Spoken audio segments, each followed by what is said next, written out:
if you want to be present in this world, you have to be present in this conversation, and you have to be as relentless and tenacious as the counter narrative that's being formed. So much of the information that we see now is weaponized by all different, and it keeps taking exponential leaps. It's not just the election, it's AI. It's the way that we've militarized all our conflict. Like, it all ties together to, I think, this one larger idea. The form of government that we cherish so much is really an analog, I don't want to say dinosaur, but it is analog. And the world now moves at an increasingly digital pace. And reconciling those two things, I think, is the challenge of the moment. And I'm excited to be with you guys again and the best fucking news team, and to just be a part of that conversation, because I think you have to register your thought and complaint so that it can be referenced. Because remember, AI is now the sum total of all that we do.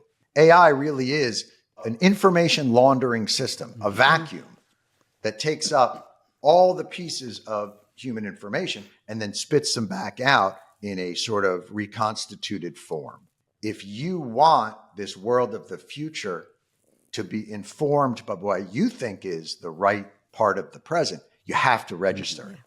You have to get it out there. If not to change the direction of the conversation, at the very least, so that when aliens come to the smoldering ruins of mankind, they can see something that was like, well, someone had a different idea for how this should could have someone raised gone. this. Yes. That makes complete sense. Thank you. You'll be working with a lot of our correspondents. You know Jordan Klepper, obviously. You were at the show while he was at the show while you were host. Jordan is the man, and from the moment he walked in the door, by the way, like, he was just one of those dudes that, because you remember how a lot of times with the correspondents, there is a learning curve, not on the comedy chops or not on the writing chops or things like that, on the mechanics of the job. Just the weird logistics of, what news people work on through, communication school, that John, and turning the camera and making there's a mechanical part of this job that it does take most performers who are not familiar with that some uptick in learning curve. Jordan was just like, is this my camera? Boom. He knew all the roots, man, right off the bat. Right. His audition was, we were like, I remember John came back. He goes, we should hire that hire that guy. What we're saying here is Jordan is very good at faking authenticity, is what we're saying, and I agree with that. He is. There are other correspondents, though, you haven't worked with: Desi, Ronny, Costa, Dulce. You haven't seen much of them, but so far as you go in, what do you think their weaknesses seem to be? Mostly, if I could be frank, health. Yes, it seems like there's a lot of, and I don't want to say tuberculosis, because obviously that's... it's an assumption. Yes. We keep the vents unclean, and I think that's part of the reason. Yeah, air vents. Now, whatever's happening looks to be the precursor to what happened in The Last of Us. It could be a type of mold, a mycelium. But what's really interesting about it, because we've always talked about this, is finding correspondents for the show is a really arduous thing, because it's a very rare individual that has the skill set. It's so many they have to be able to provide, and so many. It's like, you have to be a Swiss Army knife, but like a 5-tool player at all times. And so for you guys to be able to restock in that way is very impressive. Yeah, I mean, Joss and I watch so many people that. Poor Jossie. Yeah, she was on tape patrol back when I was here. Oh, he left us. We're still on tape patrol. And she's that good at it. Yeah, it's when we found Costa's tape, we were like, oh, we got one. We're like Ghostbusters, Antipods, like feeling really in that room. It is like you're like, oh my God, we found it. Yeah. Yeah. I remember Trevor. Do you remember when yes. you put Trevor's tape in, and it wasn't even a correspondent? I watched it for like 10 seconds, and I was like, that dude could do my job. Literally, he said that. said that. I've told this story before, but you said it. You left the room. Yeah. You didn't watch his whole. It was like a Letterman set. I didn't watch the whole thing. He didn't even watch the whole thing. Yeah, I just go, that guy could do my job. That guy's going to shake my chair one day. It was the quote. And he walked out and we all looked at each other and we go, is he leaving? And we got so worried and upset.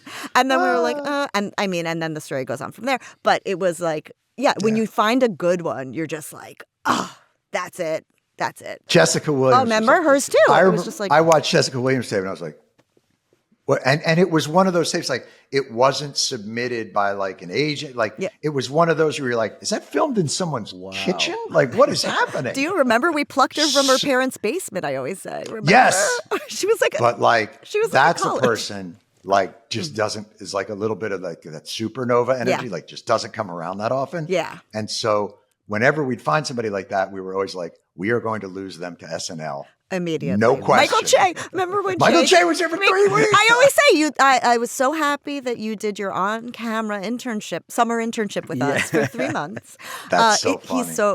He's so great. And it's that talent that you're like, oh, this is undeniable. Undeniable. But Desi, like they're all just. I think what I'm really looking talented. forward to this year is just is also them taking turns being in the chair, because each of them bring their own voice and their own perspective that I think is going to be really fun to contrast with each other. Well, you're gonna keep doing the show even not on Monday. I thought this was. Well, I thought we talked about this. We were going to bring it up Monday with you. Monday, The thing is, take a nap and then Paramount likes go us on Wednesday. Yes. to deliver multiple shows a week, and Yes. Well, how can we do that? I'm only doing. Well, that's the thing, though, right? Because so you don't have to, but just in order to keep the Office ratings up, that bracket our show, we got to have something on there, So I didn't realize. that. So they're just going to step in. I mean, I'm really sorry that you're going to have to be working like that. it is so funny that when you leave if I may say, on Monday seems night, like a grind. It's a Seems grind. like a grind. It's a bit of a grind. Yeah. But we're excited. I mean, their guest host weeks,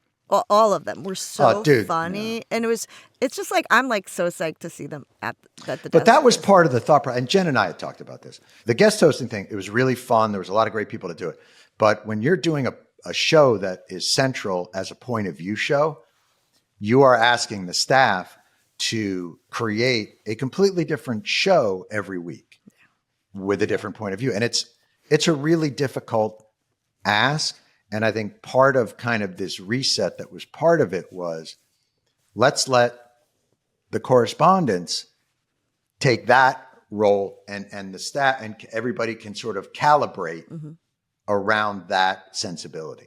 Yeah. And I think it's going to be really exciting. And we know because we've been writing for their voices for so long, and they're all friends, Boy, John, I wish you had been actually the in that guest host era where like every week the guests and their point of view would like wildly change, how I would have to explain just by looking at the writers in the room that point of view was not going to fly this week. So one week they would say something, I'd be like, good.